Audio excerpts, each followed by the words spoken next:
Hello guys, welcome to my channel get ready to employ.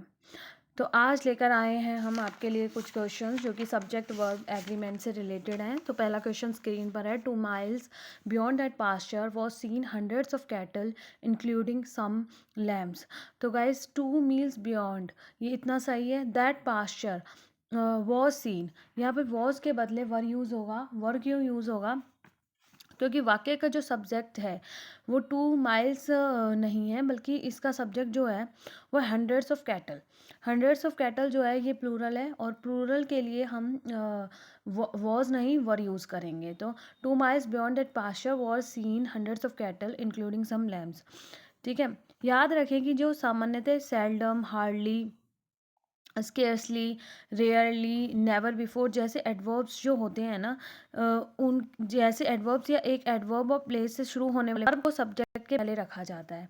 Verb को subject के पहले रखा जाता है। तो ये जो हंड्रेड्स ऑफ कैटल है, यहाँ पर इससे पहले वर्ब हमने यूज़ करा है इस सेंटेंस में, इसलिए हम कंफ्यूज नहीं होंगे कि हंड्रेड्स ऑफ कैटल को हम इसके हिसाब से कैसे हम यूज़ कर रहे हैं वर्ब, क्योंकि हंड्रेड्स ऑफ कैटल यहाँ पर हमारा एडवर्ब ऑफ प्लेस है। यहाँ पे सब्जेक्ट है hundreds of cattle.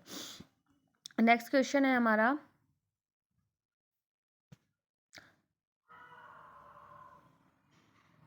Next question है। It is noticed that the elite class have no soft corner for the downtrodden who are the real victims of the present social setup. यहाँ पर down trodden थोड़ा दिखाई नहीं दे रहा, मैं बता देती हूँ, ये डाउन ट्रॉडन है।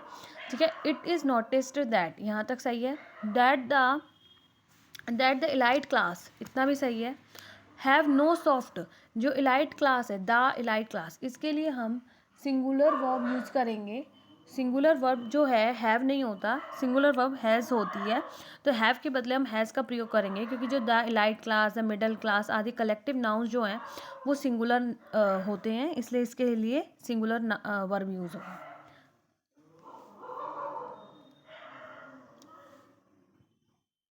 नेक्स्ट क्वेश्चन है हमारा। Ritu as well as some of her friends have fallen in love with Sonu who is the eldest son of an STO।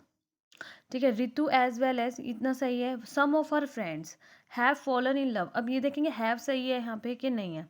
Have सही नहीं है, हैव के बदले हैज़ का प्रयोग होगा, क्योंकि जो वाक्य का मुख्य सब्जेक्ट है वो रितु है।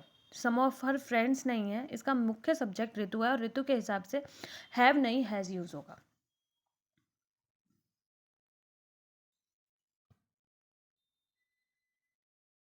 तो नेक्स्ट क्वेश्चन है हमारा स्क्रीन पर। मोर than one successful candidate have taken the interview for one of the popular magazines being publish from Delhi.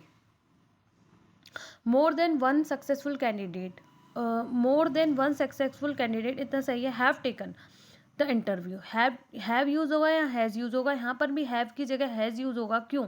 क्योंकि मैनी आ के बाद, मैनी आ के बाद जितने भी नाउन हमेशा सिंगुलर होते हैं, तथा वर्ब भी सिंगुलर होता है। मतलब कि जो मोर देन, एक तरीके से मोर देन वन सक्सेसफुल जो कैंडिडेट है, इसके साथ जो नाउन यूज वर्ब यूज़ होगा वो सिंगुलर यूज़ होगा। तो हैव नहीं, यहाँ पे हैज़ यूज़ होगा। More than one successful candidate has taken the interview for one of the popular magazines being publish from Delhi.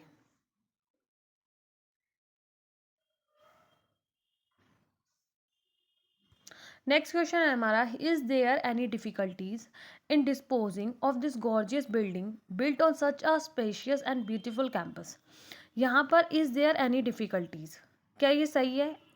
नहीं, रॉन्ग है ये, क्योंकि देयर एनी डिफ़िकल्टीज़, यहाँ पर जो डिफ़िकल्टीज़ है वो हमारा सब्जेक्ट है, और सब्जेक्ट के हिसाब से जो वर्ब यूज़ होगी वो इज़ नहीं आर यूज़ होगी, क्योंकि डिफ़िकल्टीज़ एक प्लूरल नाउन हो गया एक तरीके से, और प्लूरल नाउन के लिए प्लूरल वर्ब यूज़ होगी, हेल्पिंग वर्ब, जो कि इज़ नहीं आर होगी। Are there any difficulties in disposing of this gorgeous building built on such a spacious and beautiful campus.